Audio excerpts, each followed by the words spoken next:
الحمد لله نحمده ونستعينه ونستغفره ونؤمن به ونتوكل عليه ونعوذ بالله من شرور أنفسنا ومن سيئات أعمالنا من يهد الله فلا مضل له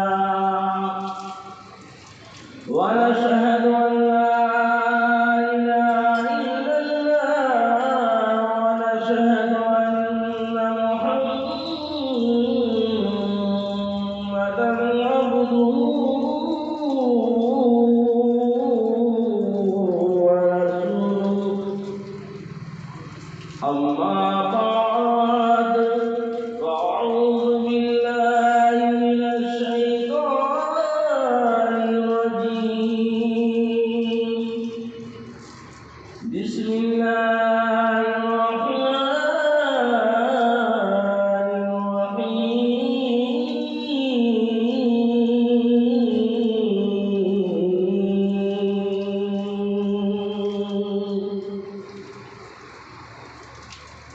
يا أيها النبي إنا أرسلناك شاهدا ومبشرا ونذيرا وداعيا إلى الله بإذنه وسراجا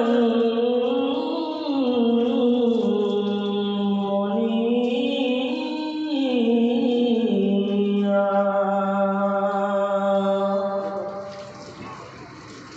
غریبوں کے غمگسار فقیروں کے بیاقا محمد رسول اللہ صلی اللہ علیہ وسلم کی بارگاہ مقدس میں محبتوں کے ساتھ اٹھ کر پڑھے درود پاک اللہم صلی علی سیدنا مولانا محمد بارک وسلم صلاۃ و سلام علیک یا رسول اللہ صلی اللہ علیہ وسلم۔ رب ذوالجلال مقدس کتاب قرآن پاک میں جس قرآن کا کوئی جواب نہیں کسی بھی کتاب میں یا کسی بھی دنیا کے اندر یا کسی بھی لائبریریوں میں یا کسی بھی یونیورسٹی میں یا کسی بھی سب سے بڑی چھپنے والی کتابوں کی دکانوں میں اتنا بڑا مقام رب تبارک و تعالیٰ نے جس طریقے سے نبیوں میں امام الانبیاء محمد رسول اللہ کو بنایا، نبیوں میں کم و بیش 1,24,000 پیغمبر اسلام میں نبی آخر زمان صلی اللہ علیہ وسلم کو نبی نے پروردگار عالم نے امام الانبیاء بنایا۔ اور جب نبی صلی اللہ علیہ وسلم کی تشریف آوری ہوئی اسی کائنات میں، تو کسی بھی خاندان میں چھوٹے خاندانوں میں پروردگار عالم نے نہ ان کی تشریف آوری کی، اور جو سب سے بڑا قبیلہ قریش تھا، جو عرب کا، جس کے عرب کے شہروں میں جس کا دبدبا، جس کی شہرت، جس کی عزت، جس کی عظمت تھی، ایسے خاندانوں میں رب تبارک و تعالیٰ نے محمد رسول اللہ کو بھیج دیا، اور آنے والا جس خاندان میں آیا وہ بھی بڑا، اور جس خاندان میں لایا گیا نبی کائنات صلی اللہ علیہ وسلم کو، وہ خاندان اس شہر میں، اس علاقہ میں سب سے بڑا۔ اور رب تبارک و تعالیٰ کی مہربانی تو دیکھو اس امتوں پر نبی کے صدقے میں کہ نبی کائنات صلی اللہ علیہ وسلم کو سب سے